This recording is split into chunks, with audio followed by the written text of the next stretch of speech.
Hi friends, ഇന്ന് നമ്മളൊരു റോബോട്ടാണ് ഉണ്ടാക്കാൻ പോണത്. അതായത് തുള്ളിച്ചാടി നടക്കുന്ന റോബോട്ടാണ്. ഇത് നമുക്ക് ഈസി ആയിട്ട് വീട്ടിലുണ്ടാക്കാൻ പറ്റും. അപ്പോൾ ഇതെങ്ങനെയാണ് ഉണ്ടാക്കുന്ന വീഡിയോ ഞാൻ നിങ്ങൾക്ക് കാണിച്ചു തരാം. അപ്പോൾ നമുക്ക് നേരെ ഏതായാലും വീഡിയോ കിട്ടും. ഫ്രണ്ട്സ്, ആദ്യമായിട്ട് നമുക്ക് ഇതേപോലെ ഏതെങ്കിലും പഴയ വണ്ടികളുടെ 4 ടയറുകൾ വേണം.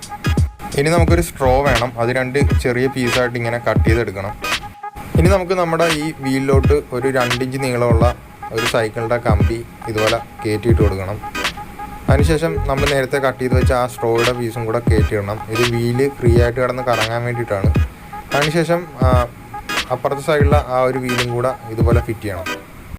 നമ്മുടെ വീലൊക്കെ നമ്മൾ സെറ്റ് ചെയ്തെടുത്തിരിക്കുകയാണ്. ഇപ്പം നമ്മൾ 2 സെറ്റ് വീല് ഇപ്പം റെഡിയാക്കി എടുത്തിട്ടുണ്ട്. ഇനി നമുക്കൊരു 15 സെൻറ്റിമീറ്റർ നീളത്തിൽ ഇതുപോലെ ഒരു തടി പീസ് കട്ട് ചെയ്തെടുക്കണം. അതിനുശേഷം തടി പീസിൻ്റെ അറ്റത്തോട്ട് ഇതുപോലെ ഗ്ലൂ അപ്ലൈ ചെയ്തിട്ട് നമ്മൾ നേരത്തെ സെറ്റ് ചെയ്ത് വെച്ച ഒരു സെറ്റ് വീല് ഈ അറ്റത്തോട്ട് പിടിപ്പിച്ച് കൊടുക്കണം. ഫ്രണ്ട്സ്, അപ്പോൾ നമ്മുടെ ചെയ്സ് റെഡിയായി. ഞാൻ മറ്റേ അറ്റത്തും കൂടെ വീല് ഫിറ്റ് ചെയ്ത് നമ്മുടെ ചെയ്സ് റെഡിയാക്കി എടുത്തിട്ടുണ്ട്. ഇനി നമുക്ക് ഇതുപോലൊരു ഗിയർ മോട്ടർ വേണം. നമുക്ക് ആ ഗിയർ മോട്ടർ ഈ തടി പീസിൻ്റെ ഈ ഒരു നടുഭാഗത്തായിട്ട് നമുക്ക് ഒട്ടിച്ചു കൊടുക്കണം.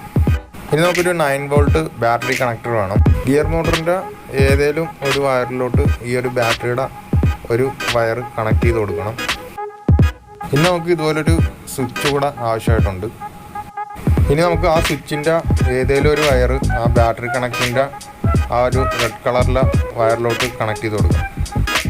അതിനുശേഷം നമുക്ക് സ്വിച്ചിൻ്റെ അടുത്ത വയർ നമുക്ക് ഗിയർ മോട്ടറിൻ്റെ അടുത്ത വയറിലോട്ട് കണക്ട് ചെയ്ത് കൊടുക്കാം. നമ്മളിപ്പോൾ ബാറ്ററി കണക്ഷനും സ്വിച്ചും ഒക്കെ റെഡിയാക്കി വെച്ചിരിക്കുകയാണ്.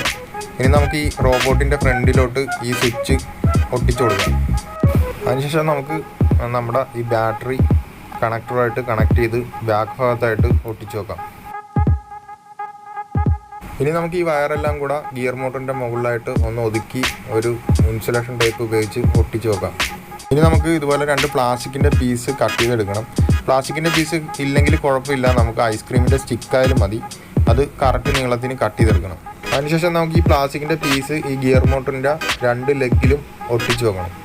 നമ്മൾ ഈ പീസ് ഒട്ടിക്കുമ്പോൾ രണ്ടും ഒരേ അളവിൽ തന്നെ ഒരേ നീളത്തിൽ ഒട്ടിച്ചാൽ മാത്രമേ ഇത് കറക്റ്റായിട്ട് വർക്ക് ചെയ്യത്തുള്ളൂ. ഫ്രണ്ട്സ്, അപ്പോൾ നമ്മുടെ റോബോട്ട് റെഡി ആയിട്ടുണ്ട്. ഇനി നമുക്കിതൊന്ന് ടെസ്റ്റ് ചെയ്ത് നോക്കണം വർക്ക് ചെയ്യുമെന്ന്.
ഫ്രണ്ട്സ്, അപ്പോൾ ഇന്നത്തെ വീഡിയോ എല്ലാവർക്കും ഇഷ്ടപ്പെട്ടെന്ന് വിചാരിക്കുന്നു. ഇഷ്ടപ്പെട്ടെങ്കിൽ നിങ്ങൾ തീർച്ചയായിട്ടും ലൈക്ക് ചെയ്യണം, കമൻറ്റ് ചെയ്യണം, മാക്സിമം ഈ വീഡിയോസൊക്കെ ഷെയർ ചെയ്യണം.